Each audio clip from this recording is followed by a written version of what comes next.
Hello, welcome to Craft Auto.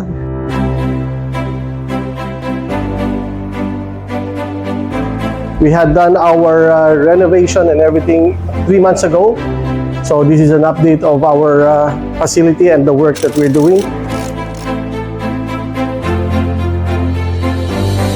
As you can see, we are doing body works and detailing, polishing, and those things.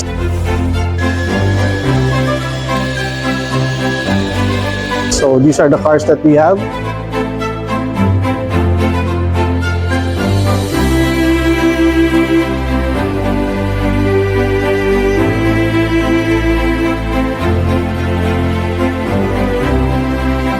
We also are doing mechanical work, electrical work.